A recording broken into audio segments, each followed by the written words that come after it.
एक बहन राजा विक्रमादित्य ने भी बना ली थी मुंह बोली बहन।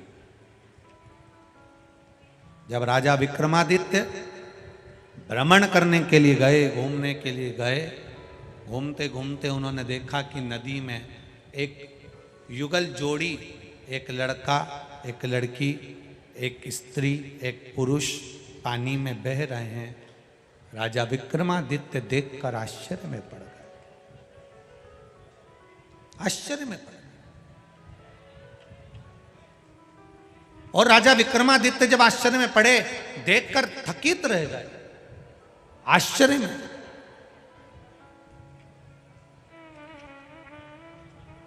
थकित।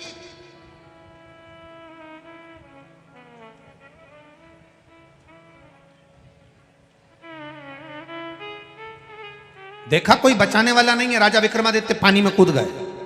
कूद कर उन्होंने दोनों, वो स्त्री और पुरुष को, वो नवयुगल जोड़े को बाहर निकाला। पूछा, कौन हो तुम? दोनों ने कहा, हम एक राज्य के युवराज और ये बेटी हैं, राजकुमारी हैं। अपने माता पिता और परिवार के साथ में नदी में भ्रमण कर रहे थे। तेज पानी का बहाव आया, बवंडर आया, उसमें पानी में सब हमारे परिवार चले गए और हम दोनों तैरते तैरते यहां पहुंच गए। आपने हमें बचा लिया। राजा विक्रमादित्य जिस लड़के और लड़की से बात कर रहे थे, उसमें जो लड़की थी, जो राजकुमारी थी, वो बड़ी सुंदर थी, अति रमणीय, बहुत सुंदर, जिसको देखकर देवता भी अप्सराओं को भूल जाए, इतनी सुंदर वो राजकुमारी थी, इतनी सुंदर राजकुमारी, जिसको देखकर देवताएं भी अप्सराओं को भूल जाएं, इतनी सुंदर वो राजकुमारी का जब दर्शन किया और उन दोनों को लेकर राजभवन में गए। राजभवन में जाने के बाद सारे साज सजा दिए गए कि आप यहाँ निवास करो, भोजन करो, पानी पियो, आनंद से रहो, मना नहीं, आपके राज्य में हमें भेज दिया जाएगा। जब वो निवास करने लगे, इतनी सुंदर राजकुमारी, इतनी सुंदर राजकुमारी, वो राजकुमार ने उस राजकुमारी के लिए विचार करा, कहा ये मेरी बहन है और हम इसके लिए वर ढूंढ रहे हैं, और इतना अच्छा राजा विक्रमादित्य है, इतनी सुंदर मेरी बहन है, क्यों ना राजकुमार ने विचार करा कि अपनी बहन का विवाह इस विक्रमादित्य राजा के साथ पक्का कर दूं। पर राजा विक्रमादित्य ने उन दोनों को रखा, जिमाया, पानी पिलाया, भोजन कराया, वस्त्र दिए, आभूषण दिया, रखा। खुश होकर राजकुमार ने राजा विक्रमादित्य से एक बात कह दी कि महाराज, मैं बड़ा प्रसन्न हूं और प्रसन्नता के कारण कुछ आपको देना चाहता हूं, आप स्वीकार करेंगे? आप लेंगे? क्यों नहीं? राजा विक्रमादित्य ने कहा, आप जो देना चाहते हो दो, मैं स्वीकार करूंगा। दे दीजिए, मैं स्वीकार करूंगा। देखिए, बहुत दूर दूर से आप लोग कथा सुनने आए हो, बहुत ध्यान लगाकर सुनना। उज्जैनी की कथा है, महाकालेश्वर बाबा की पावन धरा से सुन रहे हो। एक क्षण की कथा भी इधर उधर ना जाए, एक क्षण की स्मरण करो। अब मैं आपको कुछ गिफ्ट देना चाहता हूं, मैं आपको कुछ पुरस्कार देना चाहता हूं। आपने हमको वस्त्र आभूषण दिए, भोजन दिया, पानी दिया, रुकाया, सेवा करी, हम कुछ देना चाहते हैं, आप स्वीकार करेंगे? भगवान विक्रमादित्य ने कहा, हम स्वीकार कर लेंगे, दे दीजिए, दे दो आप। महाराज,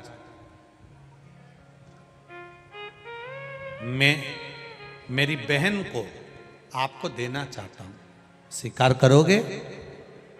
अब नगर का राजा विक्रमादित्य साधारण नहीं है।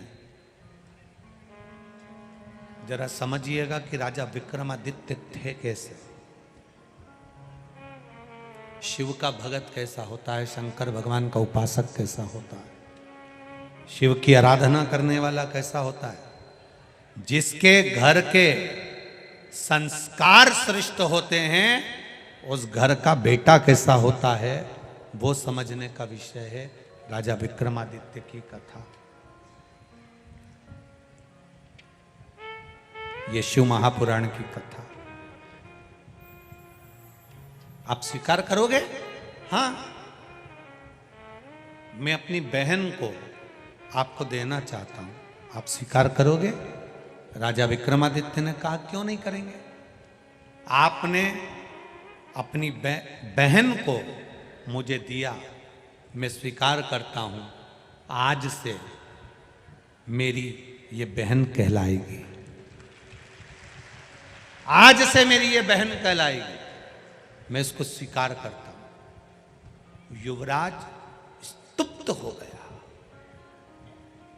जो अपनी बहन का प्रस्ताव राजा विक्रमादित्य को देता है वो स्तुप्त।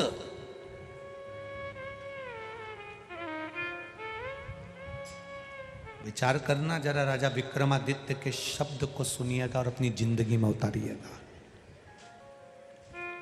युवराज कहता है मैंने अपनी बहन आपको दी और आपने उसको बहन बना लिया। राजा विक्रमादित्य कहते हैं सुनो ए युवराज, एक शब्द याद रखना, जिसको पानी पिलाओ, जिसको भोजन कराओ, जिसको वस्त्र दिलाओ, जिसको आभूषण दिलाओ, जिसको तुम अपने घर में पनाह दो, जिसको तुम किसी भी रूप में कृपा करो, करुणा करो, दया करो,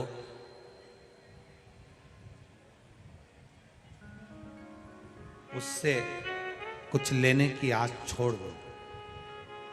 और अगर कोई दे भी रहा है तो उससे वो रिश्ता बनाना जिस रिश्ते की पवित्रता हो, उस पवित्रता के रिश्ते को लांछन ना लगे। एक व्यक्ति अगर एक बहुत विचित्र बात करें, शायद दुनिया के लोगों को ये बात बुरी लग जाए, और वैसे भी सियोर वाला महाराज बुरा है, लग जाए तो लग जाए, पर सुन लो तुम तो, चाहे दुनिया के लोगों को यह बात बुरी लग जाए, और लग सकती है, कईयों को लगेगी ये बात बुरी और लग जाए। राजा विक्रमादित्य कहते हैं अगर किसी को पनाह दी है, किसी को पानी पिलाया, किसी को भोजन कराया, किसी को शरणागति दी है, किसी के लिए तुमने कुछ करा है, तो उसके परिवार के व्यक्ति पर तुम्हारी गलत दृष्टि नहीं होना चाहिए, अच्छी निगाह रखिए। अब दुनिया को देखिए, दुनिया की दृष्टि देखिए। अगर एक व्यक्ति किसी को उधार पैसा दे देता है, एक व्यक्ति किसी पर करुणा कर देता है, एक व्यक्ति किसी को नौकरी दिला देता है, एक व्यक्ति किसी को अगर थोड़ा सा भी काम कर देता है, तो उससे यह आशा लगता है कि इसके घर में बहन है, इसके घर में बेटी है, इसके घर में संपदा है, इसके घर में बेबहू है, इसके घर में बच्चे हैं, इसके घर में ऐसा है, कुछ लेने की आशा उसकी बढ़ जाती है। पर राजा विक्रमादित्य का संवाद कहता है भंडारे में भी अगर भोजन करा रहे हो, किसी को 2 गुलाब जामुन भी खिला रहे हो, अगर किसी को नुक्ति भी परस रहे हो, तो ये आस लेकर मत परसना कि ये मेरा पहचान वाला, एक दिन जब मैं जिम में बैठूंगा तो ये मुझे 4 गुलाब जामुन परसेगा या नुक्ति ज्यादा परसेगा। ये आशा राजा विक्रमादित्य कहते हैं इसको लेकर मत रहना।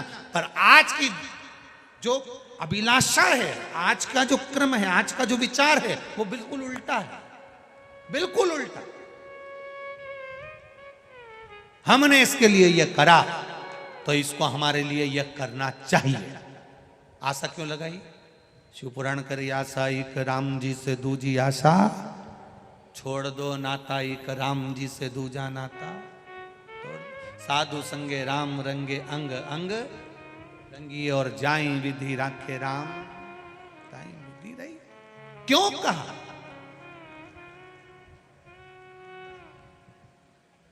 कभी कभी बहुत करोड़पति व्यक्ति, बहुत धनपति, बहुत वैभवपति, बहुत सत्तापति, जिसका वैभव सब दूर हो, उसके यहां कोई कमी नहीं हो, तो भी महादेव के दरवाजे से कई बार उसको धक्का दे दिया जाता है, कई बार कोनी मार दी जाती है, कई बार कह दिया जाता है आप उधर से दर्शन करो। उस समय उसको क्रोध नहीं आना चाहिए, अपनी सत्ता के मद में नहीं डूबना चाहिए, अपने अहम में नहीं डूबना चाहिए। उस समय यह सोचना चाहिए कि आज महाकाल राजा के दरवाजे पर जा रहा था तो वीआईपी ट्रीटमेंट क्यों नहीं मिला। मतलब महाकाल राजा चाहता है कि तुझे कहीं ना कहीं किसी ना किसी रूप में कल्याण करना चाहता है, इसलिए थोड़ा धक्के देकर अपने दरवाजे से निकालेगा तो दुनिया के धक्के नहीं खाएगा।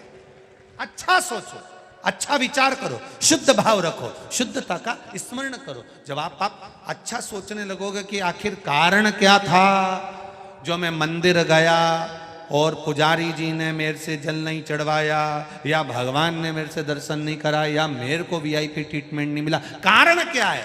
कारण कुछ नहीं है, कारण वो काल अधिपति महाकाल राजा, उसने सोच लिया आज मेरे दरवाजे से धक्का खाकर जाएगा तो पूरी जिंदगी अच्छे से निकल जाएगी। पूरी जिंदगी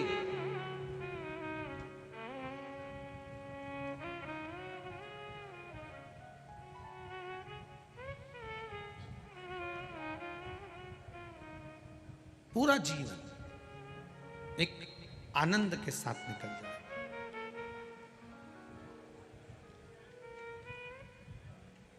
और जब फिर निवेदन है, जिसने मेरे महादेव के दरवाजे के धक्के खा लिए वो दुनिया में फिर कभी कहीं